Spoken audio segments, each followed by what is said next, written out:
I was like, Jano, I'm gonna have to do this all over again. First time it really hit me was when I literally had, I think, 700 US in my name. I broke for real. I just have to do what I have to do. I have to see it through. But the journey is, mark you, the prophet that was talking, she wasn't there as yet.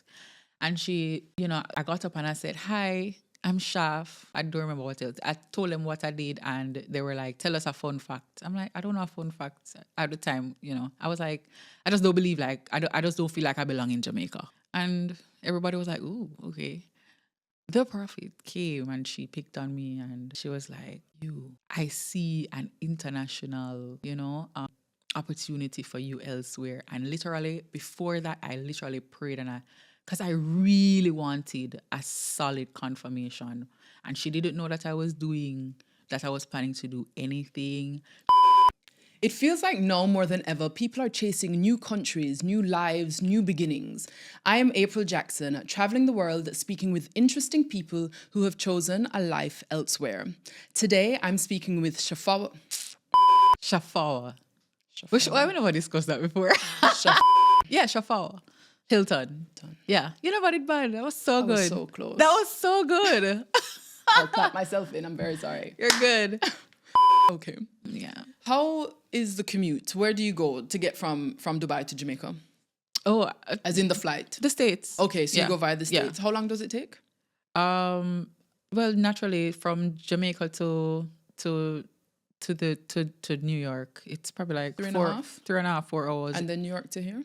And then New York to Dubai. My first time, I just flew straight from New York to Dubai, and it was like 12 hours. It's a good stretch. Mm-hmm.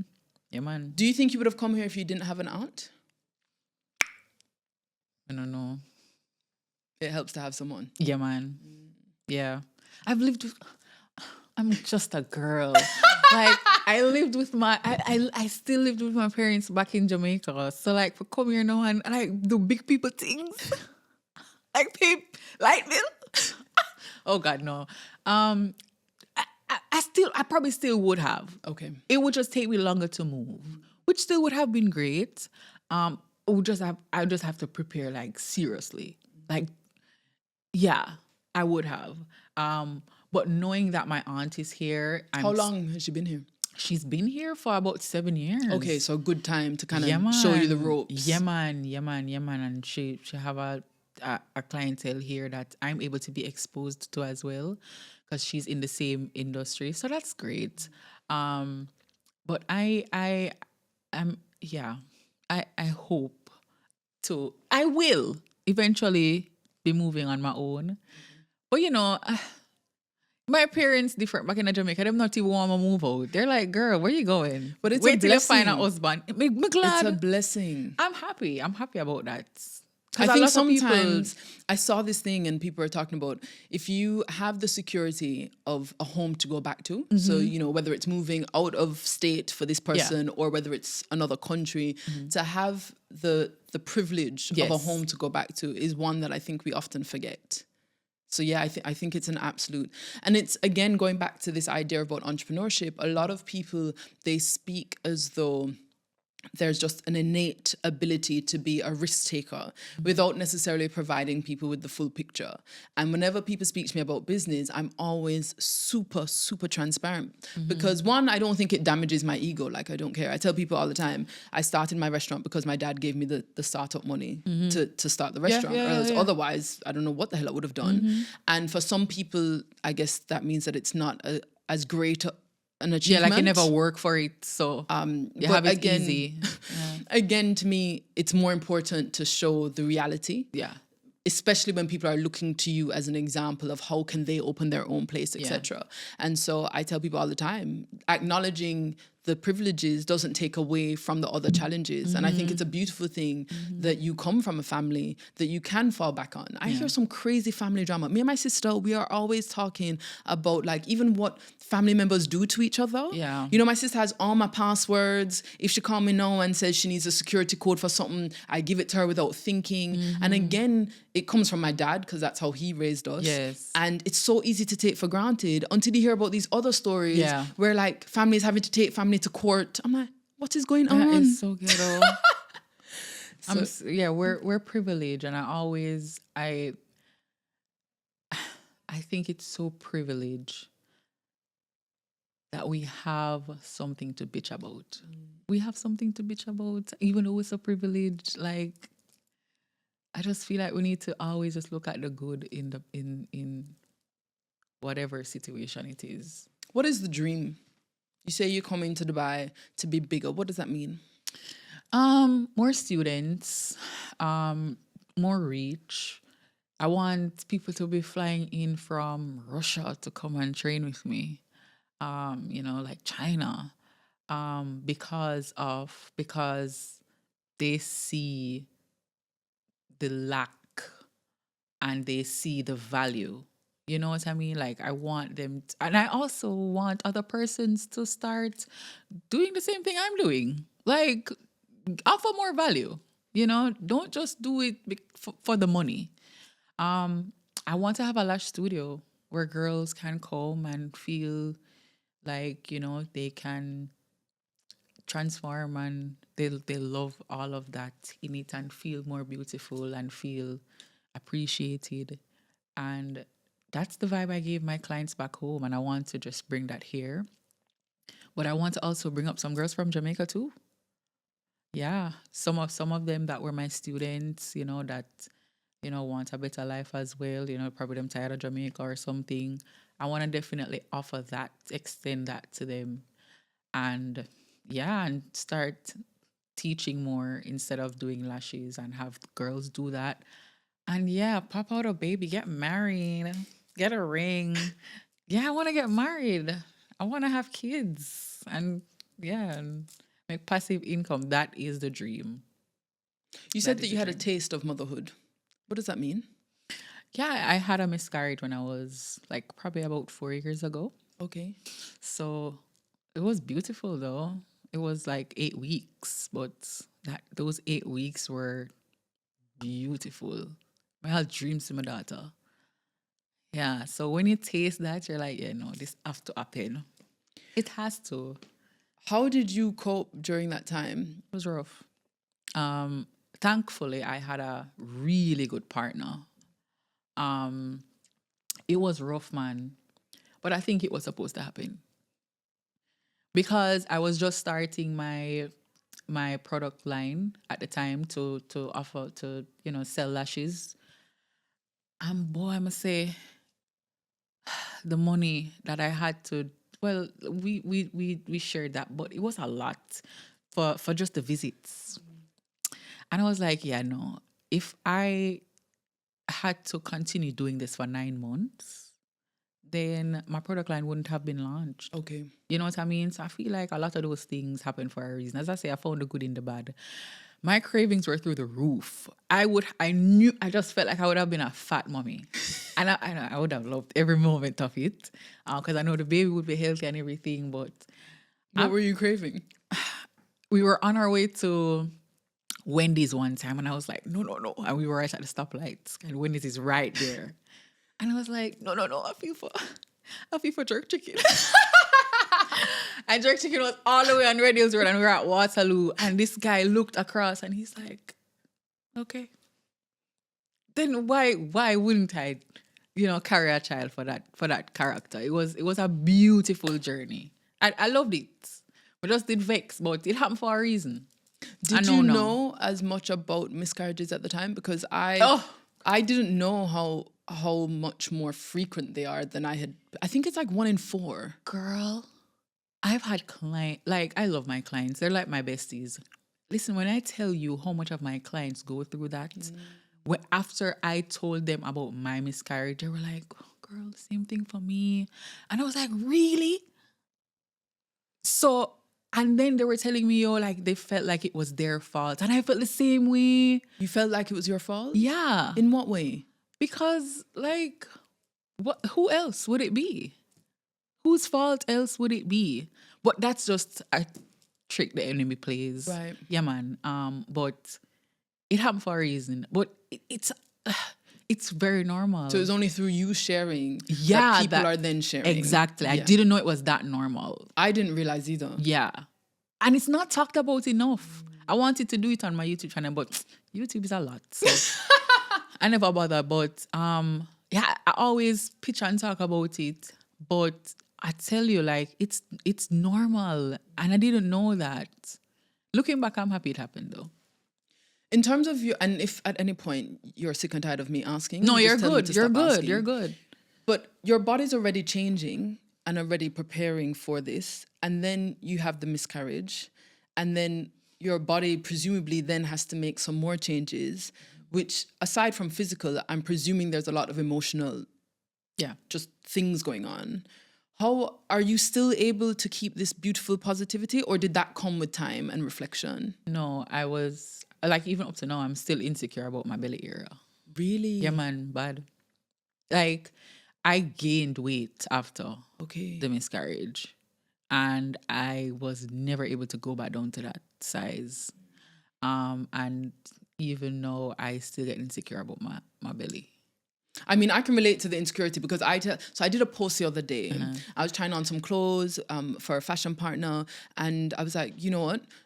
I'm going to talk about the fact that I do think I have some sort of body dysmorphia, like disclaimer. I bet. Because I feel like I always see myself bigger than I am. And people are like, oh, what kangaroo pouch? And I think sometimes people think that I say things for you to then say, no, you look great. And I swear on my life, I'm never saying something for you to then be like, oh no, baby, you look great. Like, no, that's not the point. But I wanted to share that even though I know I'm a particular size because I buy the clothes and they fit, I expect them not to fit, if that makes sense. Like, I expect the jeans not to fit. Why? Because I look on the jeans, I'm like, no, man, there's no way I can fit in those jeans. And the point is post-baby, I obviously will always have saggy skin, right? Even my dad, he called me after I spoke about it on another podcast and he saw it. He was like, you know, if you really want to get rid of it, I'll pay for you to get rid of it. And for some people, they might interpret that as my dad encouraging and saying there's something wrong. And no, he's saying, I'm his daughter, and if something is deeply bothering me, he doesn't want me to feel like I have to carry it around, right? Yes. But honestly, there's a few reasons why I would never like trim off the saggy skin. First, Tell me. I feel like when my children grow up, I want them to know that they are perfect as they are. I was gonna do Miss Jamaica World after Miss Jamaica Universe, and they asked me to get a rhinoplasty. And they said, would you consider it? And I said, yeah, I'd consider it. Because to be honest, I don't really like my nose. I don't mind it in person, but in pictures, I'm like, babes, it could be a little bit, you know, Eurocentric. Yeah. And then my dad, again, he was like, if this is something that really bothers you, And the point is, at the time, I was like, you can already Google my face, right? So if I have a child, this was long before children. Right. But if I had a child and they saw my face look one way, and then it looked different. Way. Yeah, they're not gonna know. They're gonna know, and then they're gonna ask, right? They're gonna ask, what did you do? And also, if they have my nose, how are you to tell your child that she is beautiful as she is? Because I don't want my children to want plastic surgery, right? I know that might be controversial because we live in an age where everybody's fillers and, you know, you do you. Yeah. I'm just saying for my child, that's okay. I don't want them to think that they have to alter things, especially their face, right? So how do I say, babe, you're perfect as you are, but by the way, I trimmed off my nose? No, you made the right decision. Right. Nothing wrong with your nose, girl. But also, they exactly have my nose. Ain't nothing wrong with your nose. But the point is that I do understand the insecurity, but also what's crazy about the insecurity is that I look back on pictures before children and I wish I enjoyed my body more. Same. Right? Like, I thought I was too skinny. Really? Yeah, I was like, boy, Shafo, you never did eat at all. You did really, I did for hungry. No, but I mean, I love the weight that I put on now. However, I just wish the belly didn't come from all of that. You know, I definitely know that caused a lot. But as I said, looking back, grateful. It sounds like you had a great partner. I did. Is he still your partner? No. Why?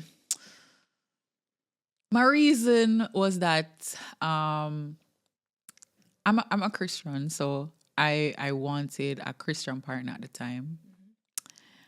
Yeah, and it just didn't work out.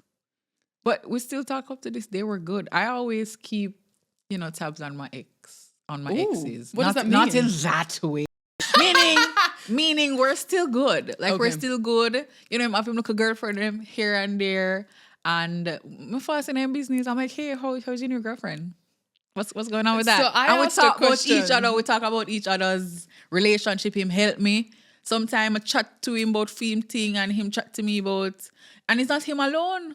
Others too.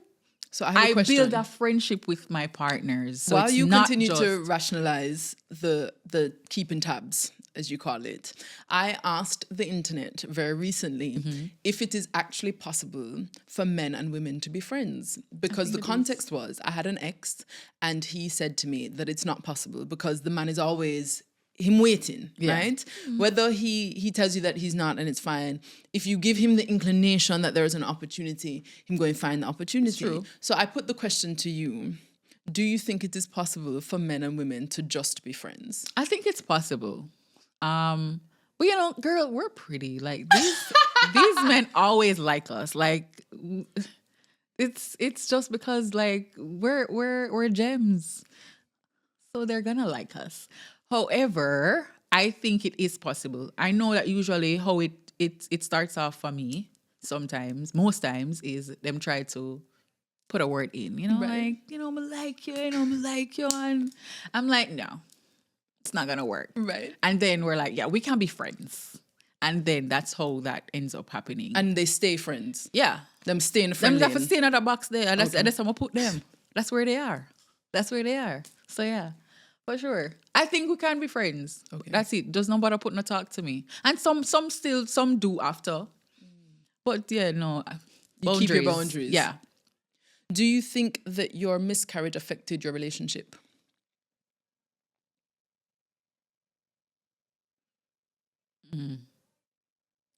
I think it made it easier. Okay. Because we weren't together at first. And then the pregnancy, we were like, okay, all right, cool. We're doing this. Yeah, we just do this. Like, because we had similar values where we wanted it to be a 2-parent household. We don't want to argue in front of the kids. I love those I really miss those conversations. I'm not gonna lie. Like that ex, he made me, I think that was probably my most mature relationship. I'm not gonna lie. Big up you. Big up that guy, because I wasn't having those the hard conversations, the uncomfortable ones before, and it's after and during. I'm telling you that it was a friendship at first, because I was like, yo, me know what a boy, yeah. We're just gonna be friends. Actually, so I'm never staying at a friend no. lane. Let me tell you how we met. It was a blind date. Oh, really? Yeah, man. My friend had a blind date thing that was going on in 2022. Everybody bored now get to go nowhere. And then they start to say, back in Jamaica, they were like, "You can't come out now," And we actually went on a date. And my first impression was like, yeah, no, we're just gonna be friends, But then no, yeah. Hold on, what was it about the first date that said I to your don't friend? know. It just gave friend vibes. Okay. It's just because we really vibed. Okay. It was a physical thing? Yeah. We Okay. had to meet up physically. No, as in it was a physical thing that wasn't aligned? No. He was a nice looking. Okay. He's nice looking. Okay. But yeah, I was like, no, we're just like the way how we vibed. It's like Too friendly. it's friends. Okay. And I was like, yeah, no. But then we started to talk. Conversations, like deep conversations is how I bond. Okay.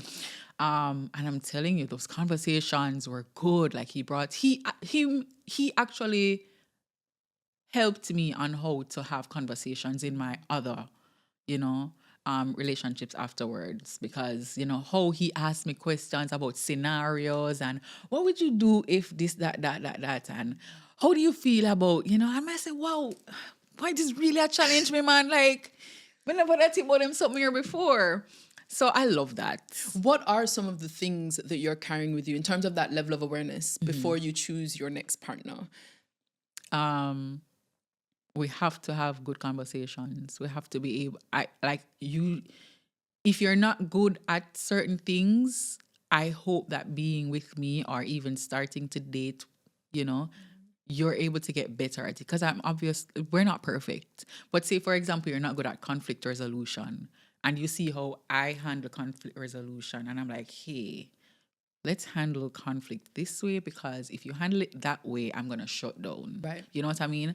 So can we, going forward, handle conflict this way? You don't walk out or storm out or don't message me for 3, you know, like, for example, you know, yeah, I definitely would want somebody to be, you know, a man of God. I'm somebody who is able to lead, somebody who's consistent.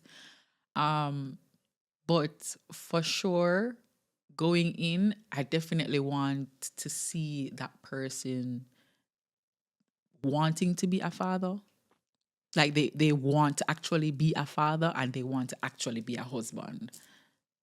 Like, if you don't want that, then what's your purpose? Like, do you think that people, even from a husband-wife scenario, and it can go both ways, right? I don't mean male or female, but just people, that they want the celebration of the wedding, but perhaps not the marriage, right? Or you want the celebration of pregnancy, like the fun things, but you're not necessarily thinking about the parenting. Because what really struck me was when you were talking about bringing up scenarios, like hypotheticals of how you would deal with them. I think that's amazing. I think to ask the questions about your approach in terms of arguing in front of the child or not.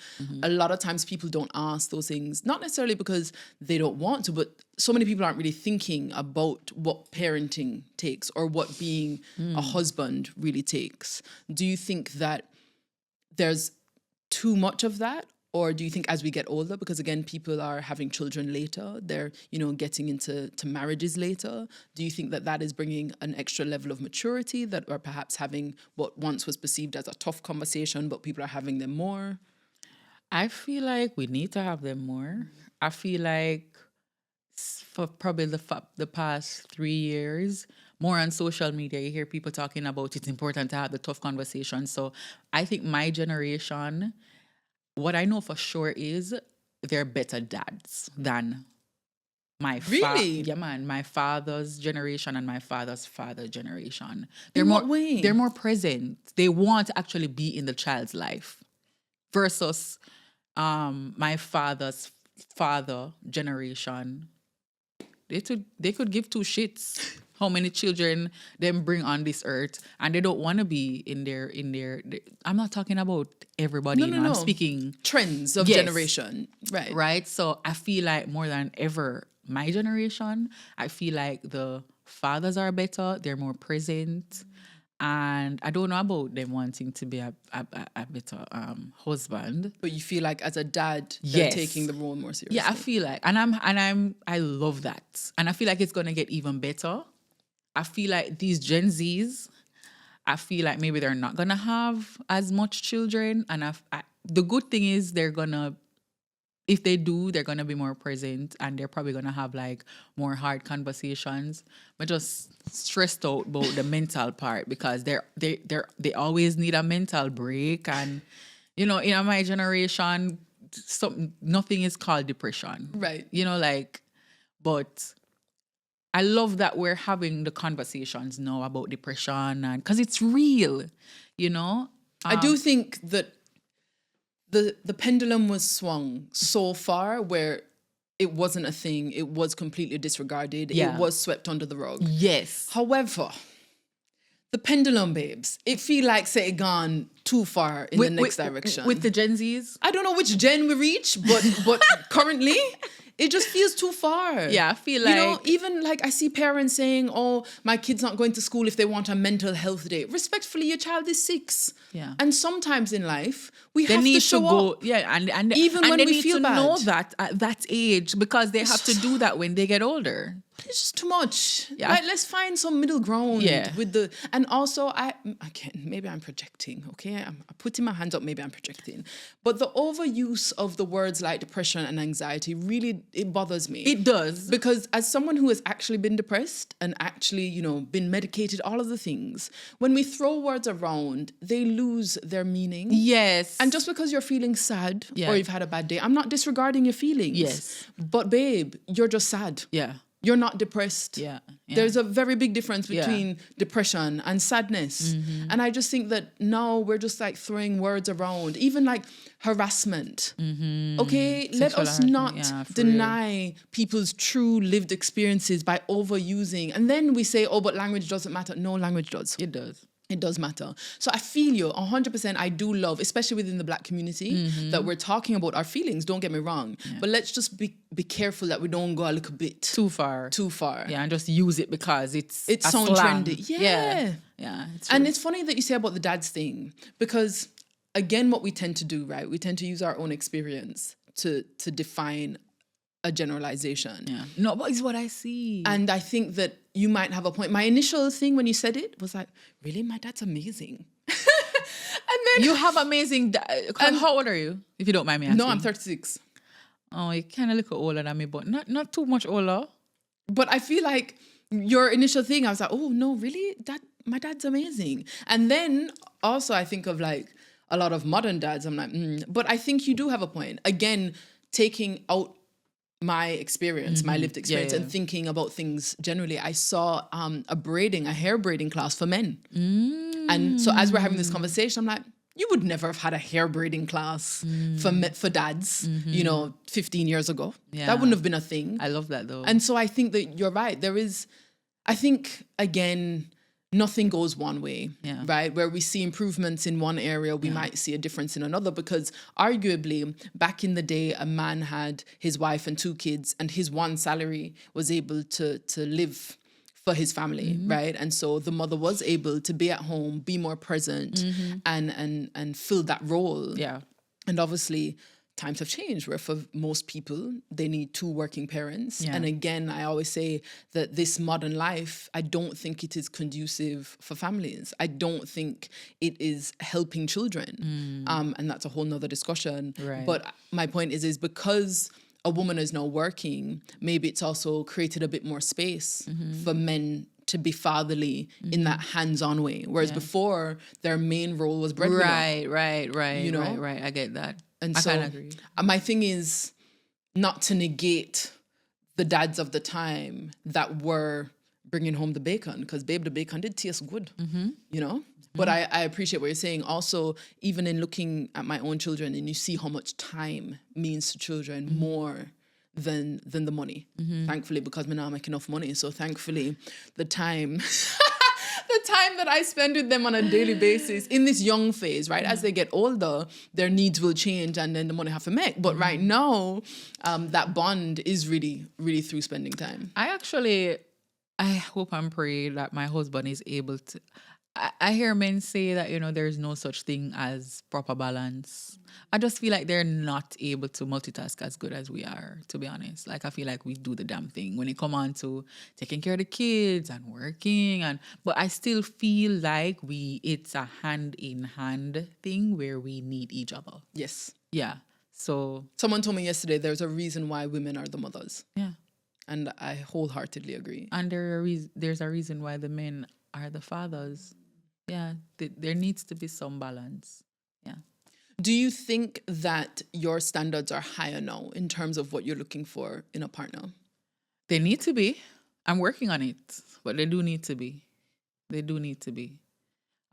Is it too soon to talk about dating in Dubai? Have you scoped out the landscape? No. You haven't? Honestly, as I say, I haven't gone out as much. Okay. And I need to. I will. Yeah. You've been catching up on the sleep? Yeah, man. When you started catching up on the sleep, did you feel guilty for it? No. Okay. No. There were a few times that I was like, boy, I need to be probably making posts on, my page to make it seem as though, no. I was like, no. I felt like I was not putting myself first back in Jamaica, and now is the time for me to actually put myself. I get a whole new start. So I was like, I'm gonna prioritize sleep, and I mean, I still start working, so that's going to be in the bin. But I'm happy I was able to experience it. It was so refreshing. It was really refreshing. My body needs to acclimatize back now to the time zone. Because I went back to Jamaica and I'm back here. And boy, but it will be fine. I'll be good. In terms of building a network here, I know you said you haven't really gone out yet. Yeah. But do you feel like the energy is very collaborative? Do you feel that people are keeping their contacts to themselves? What's the lay of the land? That's the good thing about what I like about here. I feel like it's definitely more collaborative. And I realize that I have to go out. I have to go out. And I realized that late. Okay. Because when I went out, I got introduced to the girlies. First of all, I didn't even have to get introduced. I just go in the bathroom. Oh my God, I love your hair. Wow. Oh, where are you from? And we're talking and I ask them where they're from. And I'm like, oh, I love your lashes. I do lashes. So the conversation starts there. I get them to like my page. So I have to go out for that to happen, for my business to grow.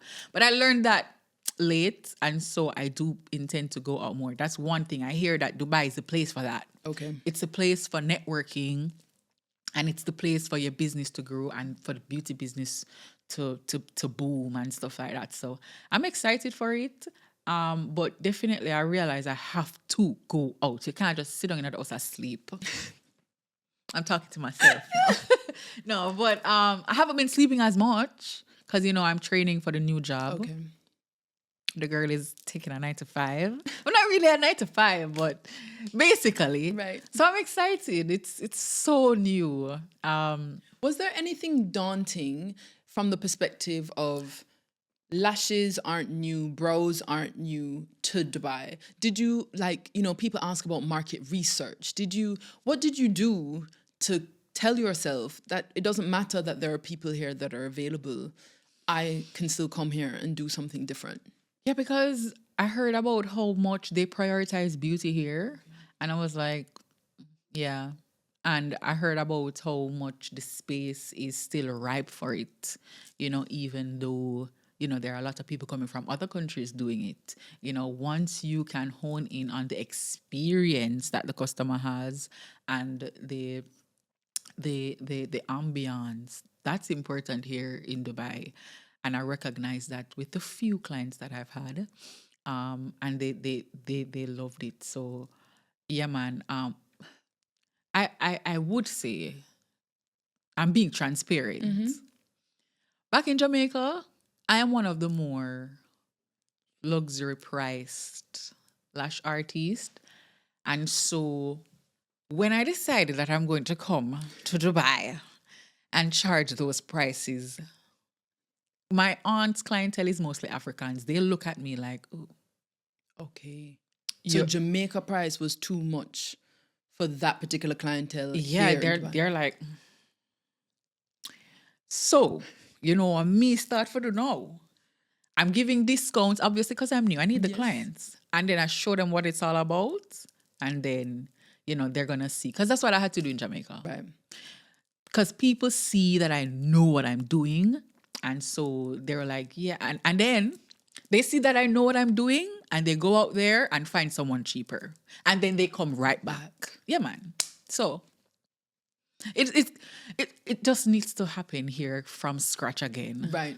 I have to be proving myself again, letting people know, that I'm an authority in the space, letting them know that I know what I know, because it took a while for Jamaica to see that. So it will take a while for Dubai to see it. How's your ego doing? It's bruised. Yeah, man. Yeah, man. Nobody don't know me here. At Jamaica, even before I started, because, my father, he's in the entertainment industry. So people know me from that, right? So even before, it was a little, easier for me to squeeze my way into spaces. But here, Scratch, don't scratch. nobody know you, girl. Don't nobody know you. Who? Oh, okay, you do lashes. All right. Yeah, no. So, girl, I have work to do. I have work. Like it's even worse now. The work I have to go turn up even 10 times more because I don't have that reputation. Nobody knows me. The good thing is the Jamaicans here, they know me. Okay. So that's not bad. Right. Right. People at least recognize my face from Jamaica. So that's a great thing. So they'll tell their friends, that I'm here and stuff like that. So I'm forever grateful for that. Because a lot of Jamaicans are here. Really? Me never know that until me reach. I was like, whoa, I so much over there. And the community vibe is still It vibing. is nice. Yeah. It's warm. But I don't only want to do Jamaicans. I'm excited to do the people from different countries and learn about their culture and, try to differentiate the different accents from, because to me, and I don't mean to make anybody feel any way, but like, if you have a certain type of hair, to me, you're Indian. Like, Right. yeah. And Chinese, yeah, so it's bad. I'm just saying, like, I want to be able, my job has exposed me to so many things. Even back in Jamaica, my first makeup gig, well, not my first, but my makeup gig one time was the one that allowed me to travel to St. Thomas for the first time in my life. So it has exposed me to a lot of things back home, and I've learned a lot of things about people and what they do. That's the best part of my job, learning about clients and where they're from and what they do. I didn't even know pirates were a real thing until I had a client who should work on ships, and she's telling me that, yeah, pirates are a real, girl. Yeah. I'm like, are you I thought stuff was only in the movies. She's like, no, girl, they're real.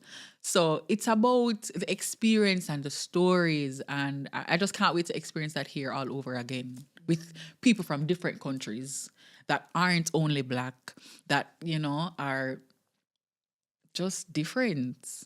Is there the perception that, or it might be too soon, so that's also fine, but is there the perception that because you're Jamaican or Black, you can't do what you do in terms of makeup, lashes, brows on people outside of your community? I'm not sure, but I remember when I did my client the other day for Valentine's Day, I feel like I want to fight her still because she never made me take no pictures. But no, it's fine. She's so sweet. Yeah, she had asked my aunt about it, and she was like, where are the Black people? Where are the Black people on her page?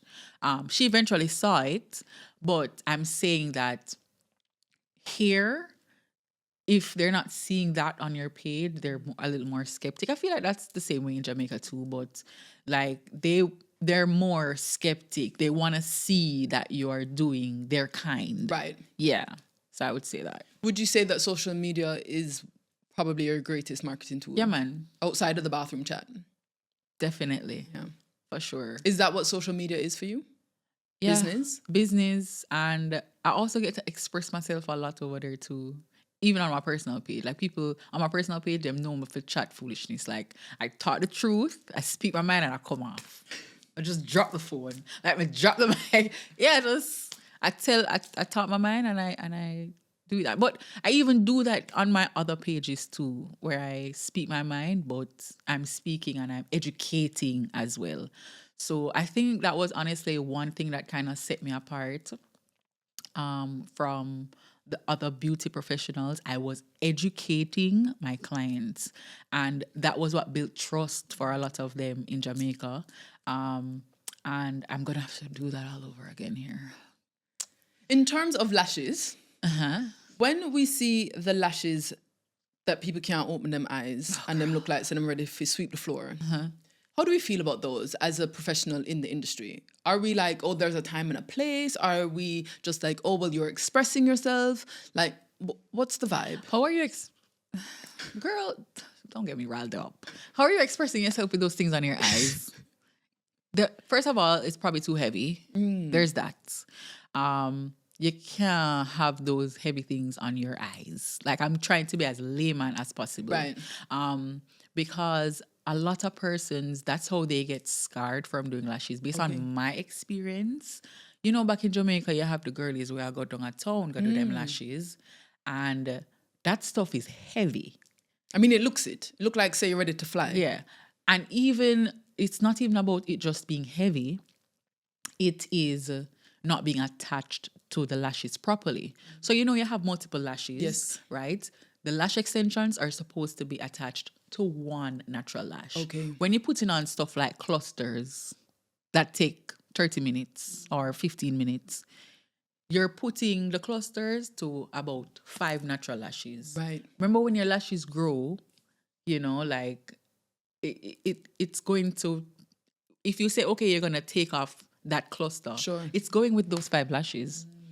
That's alopecia keisha for you. Right. You know, so it's not being attached properly, but people don't know this. So that's where I think I won a lot of my clients because, you know, I chat up with things them and I tell them, say, hey, I'm going to catch alopecia keisha, you know. So, and I feel like I'm very dramatic too when I talk, and you know, I love to make people laugh. So, you know, I mean, I naturally, I just tell it how it is.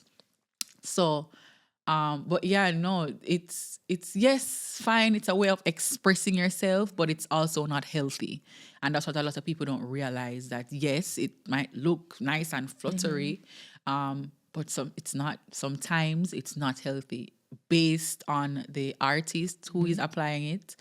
You know, if they've been to a short course that, Right. you know, like, what can you learn in one day? Something that's so intricate. You're working with tweezers that are sharp. You're going to learn how to use tweezers properly in one day and deal with glue. You're using 2 hands. Yeah. You're going to learn how to do something like that in one day? Hell no, girl. Do you think that being a beautician is ever looked down upon? I think so. I think people look down on it. It's like back in Jamaica. I think so. At home? Mm-hmm. How were your parents when you said that this is what you wanted to do? I mean, my mom supported me. My dad supported me too. I finished college just because of them though. Okay. I finished college. I never finished it for myself. I didn't like school. I didn't like school. I was like, do I have to do this? But you know, I just got a piece of paper for them. I didn't even go to graduation. That's how much I hated school. really? Yeah, man. I was like, yeah, I just doing this. I mean, I never wanted to go to school either, but I went to the graduation. No, girl. Like, honestly, I didn't like it. I didn't like school that much. Graduation, you have to spend this bag of money, buy dress, buy boots. Then you have to pay for the gown. You have to take it. I just took the picture and was like, hey. Yeah. But yeah, I mean, I was doing what I'm doing before I graduated anyway. So they knew what time it was. It was coming. So they knew. Yeah. But and then now the hospitality industry back in Jamaica, no. What do you mean? No, them not make no money like that. They come here. They go to the States. Right. So yeah.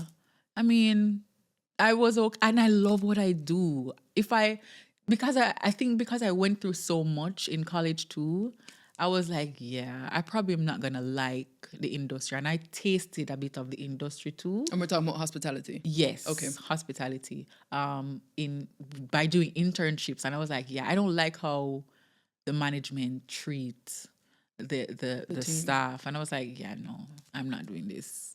I'm not gonna be treated a certain way for a paycheck. I'm good.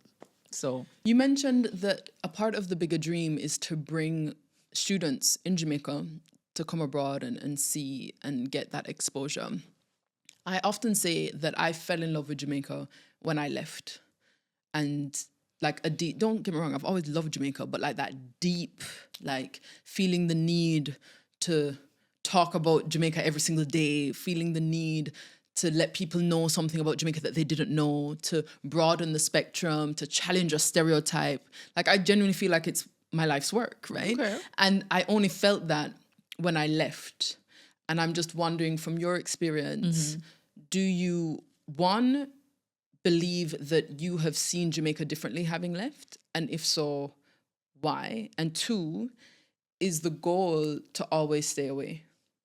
yeah, I'm okay with staying away. Really? Yeah, man. Because when you're exposed, I was even talking to somebody that's at my workplace, And she's like, oh, she feels tired of Dubai already. She's been here for probably like 4 years. And she's like, she'd love to go back home, but she can't go back home. To earn what? You know what I mean? Jamaica is a beautiful place. It's warm. The people are, love the people. Like, we're the best. But the earning capacity is just not it. Especially when you have big dreams. No. That's my experience. Sure. That's my experience. And I know people would say, you know, like, yeah, people have money in Jamaica, you know, it's true, but how much of them?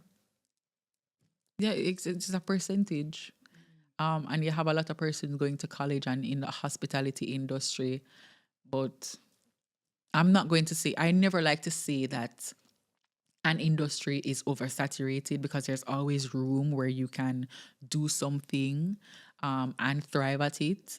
But I just feel like Jamaica is beautiful, but ain't nothing wrong. You're not letting go of your roots because you move elsewhere. Like, people are going to know that I am Jamaican. I'm going to find somewhere to squeeze my accent in. Okay. Yeah, you're going to know. So it doesn't take away from my home. I don't have to be there to, you know, be like repping Jamaica. No, I can be out here and I'm spreading. Let's just say I'm the one spreading the good news about Jamaica. I'll do it from afar because I want to earn more. And I, as I said, I was one of the more luxury priced lash artists there. Where I want to be able to do that in another place where I don't have persons saying, Lord, expensive. Right. You know what I mean? So, yeah, You speak about wanting children and a family. And I wonder, in terms of like location, has that then come into your mind? Because, for example, myself with my girls, I always said by 8, we need to be back in Jamaica. That was my deadline. By their 8. Why? Because, so I went to preschool in Jamaica. Like, wait, so like living for good? Yeah. And they're 5 now, you say? Yeah. Girl. I know. Clock a tick. Clock a tick, girl. But the reason for me, I felt like 8 was a good age because you still have enough of your formative years, right? To have Jamaica kind of shape your character. Okay. And so that was my deadline. The point is, I always knew that they were never going to stay in England because the values, you know, when you speak about the values that you hold dear to you, for me, my values with the UK don't align. And as our children get older, I appreciate that they spend more time away from us. So whilst now we're living in this little bubble, that I can make sure that the values that are important to me are being instilled in them, you know, as they get older, as their peers become more important rather than their mother. Yeah. These are the types of things I think about in terms of what is the wider culture of the space going to impart on my children. Yeah. And for me, the UK culturally just is very miserable. You know, because of the weather, I heard too. Yeah, and I think, you know, it's more than it just being grey outdoors. I think that has kind of seeped into the culture of complaining. And don't get me wrong, you know, I love a good vent. Yes. You know, I can call you and we can vent about XYZ, but after the venting, yes, we need to then you move on, do something else. Make decisions. Yeah, you know what I mean. I get you. And I'm like that. I feel like they wallow in the venting. Yes. Without any action or changing anything, and that part I don't like. I also find it quite anti-competitive. In the sense that, you know, I land in New York, I feel like I can take over the world. I don't know how or why, but I feel like there's just an energy that says, yeah, man, you can take over the world. Yeah. In England, I almost feel as though you are looked down upon for wanting to be the best, right? Because we must all get a participation medal and we must all be equal.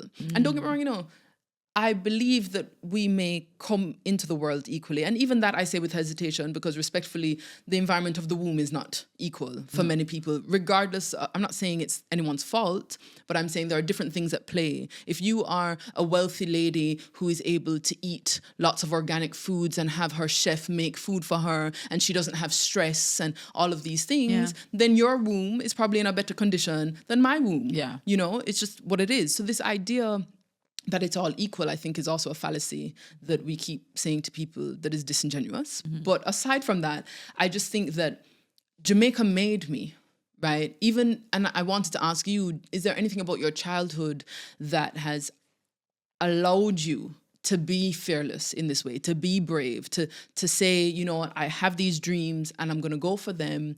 Or have you kind of just not thought about it? Because I think sometimes also when you're living, you don't necessarily reflect on the pieces that made it happen. As I said, I was sheltered. My mother used to tell me to, like, I was thinking about that a couple months ago. My mom used to tell me that I need to humble myself because she used to tell me that I need to humble myself a lot. And I feel like that made me this fearless now because I'm able to do and talk do what I want to do now. So yeah, I definitely feel like that was, because sometimes she used to tell me to shut up, you know. I'm not bashing, but I'm just saying I wasn't able to express myself a lot. Do you think she was trying to protect you? Do you think it was not I don't know what it was. Okay. I don't know. I'm just remembering those core memories. But I just feel like no, because I wasn't able to say and do a lot. I feel like that's what has made me this fearless individual now. A sheltered life is, like, I definitely feel like she was trying to protect me. Definitely think so. She was trying to protect me from boys. For sure. I mean, I'd be trying to protect you from boys too, babes. I understand. 100%. I'm just trying to remember, like, from church days, because the boys liked me at church, even though I was bullied at church. I know, it's crazy. I know. I when I say that to people, they're like, "Are you okay?" I'm like, "Yeah, no, I was bullied. I was bullied at church." What do you mean? Bully how? My God, the girls made fun of me. First of all, I had double root teeth. Double what? Double root teeth. So basically, my mouth is small, so I have my teeth were crowning. Okay. So I had like fangs Right. from the top. My canines were protruding. Okay. And then I had it at the bottom as well. So people used to make fun of me. I remember, oh my gosh, when I was trying to do dancing, to enter the dance, oh my God, the teacher said to us, "Oh, just freestyle." The girl, them laugh, and just like you could see them. I could see them in the corner of my eyes. How old are you at this point? I was probably like 12. Oh no, so young. Me young man. Yeah. But I felt like where I shine was when I find out I could sing. Okay. Yeah, man. Yeah, man. I was like, so I usually do a lot of lead singing back then. So I felt like that was kind of like my get back. And that was where my mom was like, "Yeah, you need to be a little more humble." Okay. But I felt like looking back, maybe that was my reason for being unhumble. Well, to her. Because I was bullied. I was almost like I was being silenced. And so I felt like maybe that was my get back. Like, I'm saying this to you now and I'm just realizing that maybe that was like what it was for real. That's so... I have that effect, babe. Yeah, girl. I love that. I love that big epiphany moment. But yeah, that's so true. That's probably definitely why I was like that. So now, because, she was, doing all of that, I feel like that's why I'm so fearless. I just want to just do it. There's nobody to tell me no. My mom is so supportive. Like, honestly, I don't know what I'd do without my parents. What do you think, in terms of their parenting style, has really fostered that bond? And I'm selfishly asking for myself, especially the mother-daughter bond, because I think that it's either great or terrible. Very few times you meet people and they're like, "Oh yeah, me and my mom are so-so." Like, it's neutral. Yeah. I don't know. She's just supportive. Like, they made sure that I had the money that, to go on the work and travel program. I wanted to go on it from second year. They were like, "Boy, that money, they kind of steep." And then they ensured that my sister and I went on it and they said, "Listen, wanna go? make the money, put on the money for the next year. Okay? You know?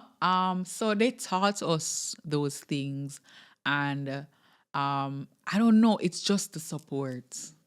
Like, I don't know where I would be if I didn't have the support.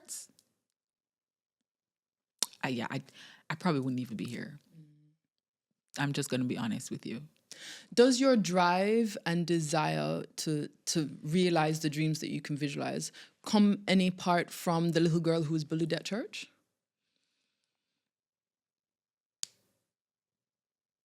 Maybe. Have you considered if it doesn't work out? Or is that not how you brain works? No. Okay. It have to work out. It has to. There's go back home. First of all, I had a yard sale. Right. It's serious movements. Right. It wasn't like a dibby move. Okay, girl. No, I'm going to have to buy back because when I came here, I had to buy everything over. Lights, bed, everything. To do that back in Jamaica, the ghetto. I ain't doing that no more. I don't want to have to buy back no more stuff. Move back. No, it has to work. Why wouldn't it work? Me? It has to work. It has to work. Why wouldn't it work? I mean, I love it. No, it has to work. Like, everybody was like, if anything, I just come back to your yard. No, it has to work. I just don't have a plan B. Okay. I don't have a plan B, so it has to work. Do you have deadlines in your mind? I'm just interested how your brain works. Yeah. You're like myself. Yes. I love ask questions. Do you have in your mind when you foresee something happening that you want XYZ by this time? I don't love to do that. Okay. And maybe it's because I need to work on my discipline.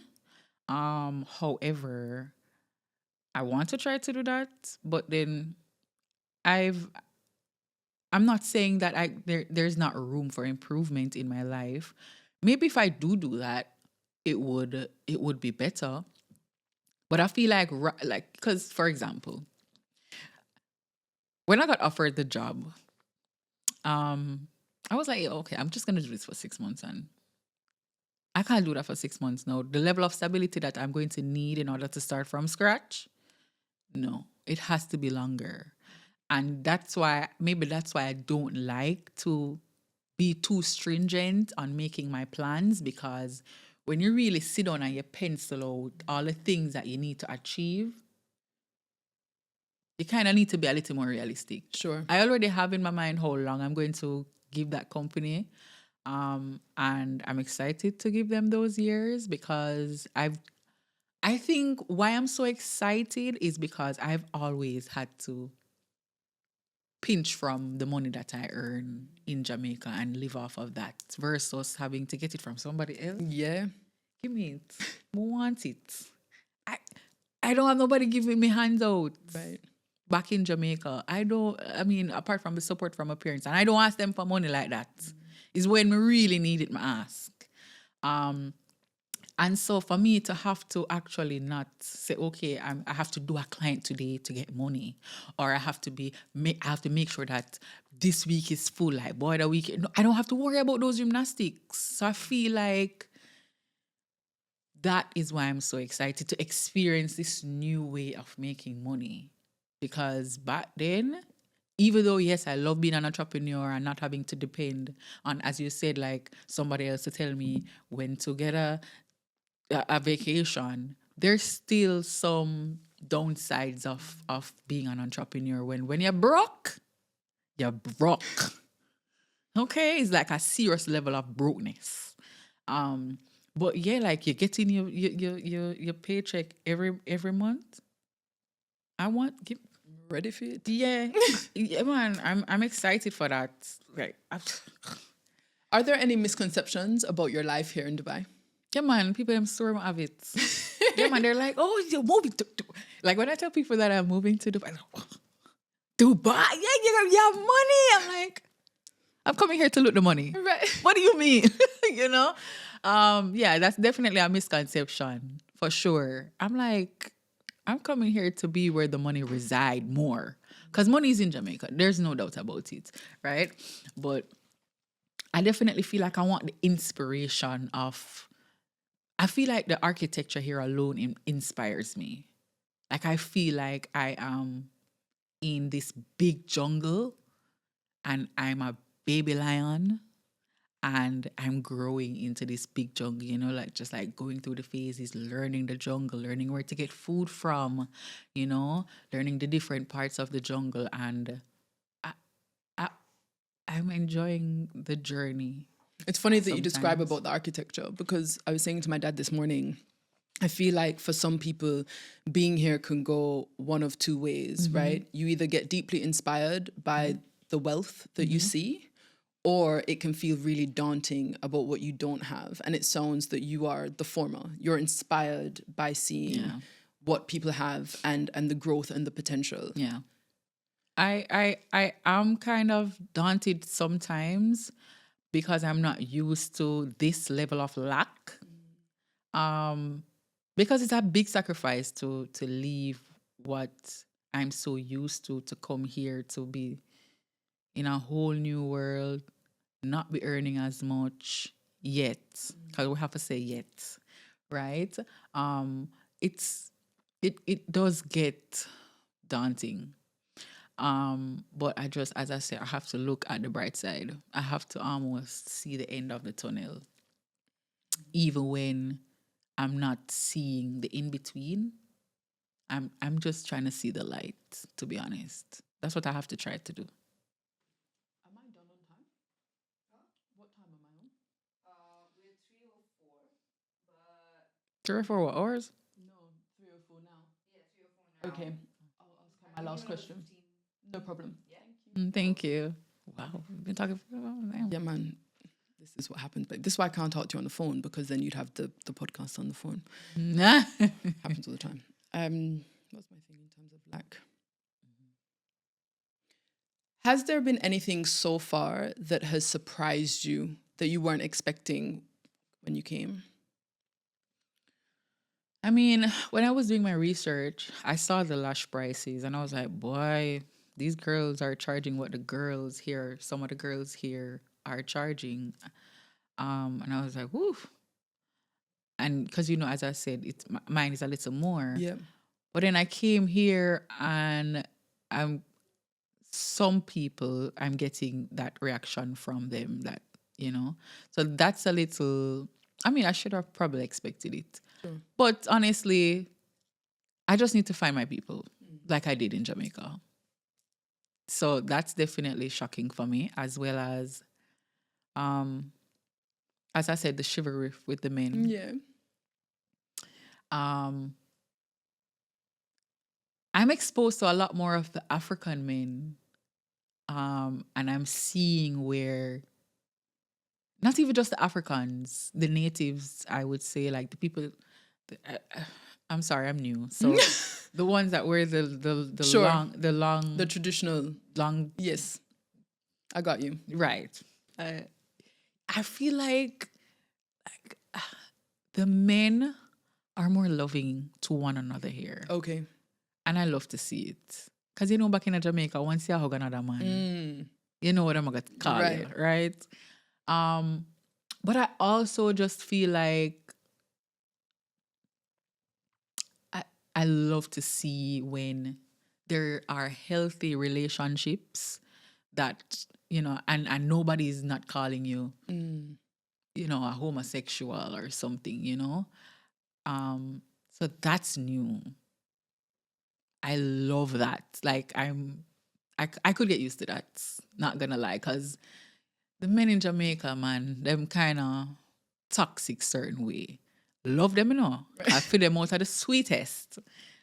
But you know, when they're together, Some of that masculinity, bravado. yeah, man. Okay. But you have it here, but they're more loving. Like I see when men are greeting each other, they're actually hugging. I don't see that back in Jamaica. Really? Girl, no. Yeah, really. I'm not thinking about Them it. up. Yeah. Yeah, true. And then you get the little side shoulder Right. big up. Or you get Yeah. the men here, they're hugging. I love to see that. I'm not gonna lie. It's nice. It's nice. It's refreshing. Cool. My last question for you. If your life was a postcard, what would the picture look like? That's what the picture would be. And it would probably say have a note that says, just do it. Love it. Yeah. Thank you very much. Thank you for having me. Is there anything that we haven't touched on that you would have wanted to share? I know I mentioned that in the thing, but I'm not sure if I want to bring it up. But You good? I think we spoke about a lot. We did. A lot. Like we have some really good stuff we spoke about. But yeah.